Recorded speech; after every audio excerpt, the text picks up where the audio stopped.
Okay, hai, bersama dengan Azman Movie. Terima kasih tau yang klik video ni, yang tengok video ni dan tengok juga video-video sebelum ni. Terima kasih banyak-banyak. Petang-petang ni saya duduk ronda lah dengan motor kan. Tapi terjumpa lagi dengan traktor lekat. Jadi di traktor lekat ni dia traktor track. Tak tahu lah traktor track ni berapa piston. Saya rasa traktor track Ford. Tapi tengok dalam ni kat tu. Dia track balut. Bila track balut dia tak boleh nak pi dah. Dia macam penjuru juga. Penjuru tepi bendang juga. Jadi tak boleh nak pi dah tu. Dia duk putar balas kot. Rasanya dia duk putar balas. Tapi dia pun tak boleh nak pi dah. Dia pakai kita try pergi tengok dekat. Bagi dekat tengok.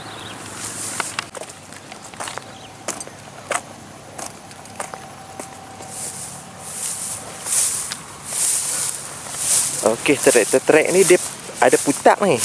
Dia ada putak ataupun rotovator. Rotovator tanah. Okey. Cahaya lah. Okey, sebab yang ni dia berdepan dengan matahari. Okey. Kita tengok. Kalau dia punya stiker tu kita tengok dia punya nampak dia Ford. Tapi tak tahu lah, dia punya track balut. Tengok dia punya track balut. Kau mencabar juga. Selut liat ni. Tapi ayak ada. Ayak ada, dia tak balut jadi macam tepung talah liat mengeliat. Dia tak jadi tepung talah liat mengeliat lah. Kalau kita tengok tangan ni, tayar depan nampak lagi. Tayar depan nampak. Okey, tayar depan nampak. Tapi tengok tak dalam sangat lah lekat. Cuma dia track balut macam tu je lah. Dia track balut. Dia punya lantai traktor tu nampak lagi. Nampak lagi dia punya lantai traktor tu. Track tu dia balut. Jadi dia tak mau paksa tu. Kalau dia main lagi paksa, dia track musing, dia mungkin korek lagi dalam. Okey. Kalau macam ni dia track, dia lekat tak teruk. Kalau orang yang nak main tarik pun dia mungkin tak mencabar sangat lah. Okey. Traktor ni dia mungkin nak putar balas lah ni. Sebab petok ni pun dia selorong mai dah. Okey, 2 lorong kot. 2 lorong 3 lorong. Ni kalau kita boleh nampak macam 2 lorong 3 lorong dah. Asalnya 3 lorong dah ni. Ni lorong pertama, lorong tepi. Mungkin lorong sebelah sana. Mungkin 3 lorong dah. Okey, ni 3 lorong dah. Okey, tak apa kita tengok belah sana sebab ni silau lah, silau dengan pancaran matahari. Okey, kita tengok belah sana. Okey. Kita tengok belah sana. Okey, saya mai batas sebelah sini pula. Tadi batas sebelah situ. Ni batas sebelah sini pula. Batas tu dua batas beliau semua. Hutan tropika je. Tapi tak apalah. Macam mana kan. Dah semak-semak pun nak buat macam mana. Dia memang batas dia memang macam ni kot. Dia orang tu memang dia suka batas yang macam ni. Tapi nak buat macam mana kan. Semak ke tak semak kan. Macam dia ada batas. Tak apa dah. Okey, kalau kita tengok belah sini track dengan sprocket nampak lagi lah. Dia punya track dengan sprocket nampak lagi.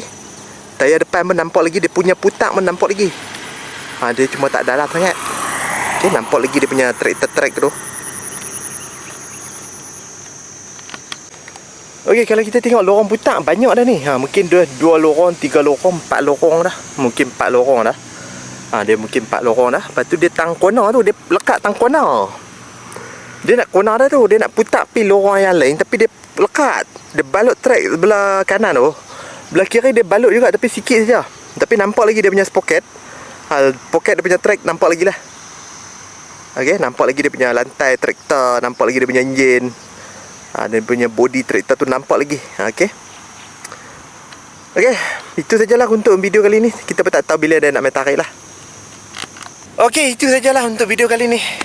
Terjumpa traktor track lekat Ford. Dia punya piston tak tahu mungkin 4 ataupun 6. Hampir rasanya enjin selalu 4 ataupun 6 je lah. Tak ada yang lebih daripada 6. Kalau enjin lebih daripada 6 mungkin lagi kuat lah. Ataupun 8 piston kan. Tapi rasanya mungkin 4 piston ataupun 6 piston lah. Tapi dia rasa lekat sikit je ni. Dia sebab dia tak paksa. Dia punya track pun tak balut teruk sangat. Ayak pun ada dalam petok.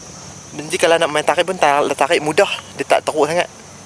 Okay, dia penjuru tu. Dia lekat tak penjuru. Terima kasih tau tengok video ni. Terima kasih juga pernah tengok video sebelum ni. Tak tengok lagi video-video sebelum ni, boleh tekan dekat Azman Movie ataupun tekan dekat bawah. Ataupun nak beli produk-produk yang saya guna, saya pakai, boleh tekan dekat bawah produk-produk. Terima kasih tau tengok video ni. Jumpa lagi video yang lain pula. Bye-bye.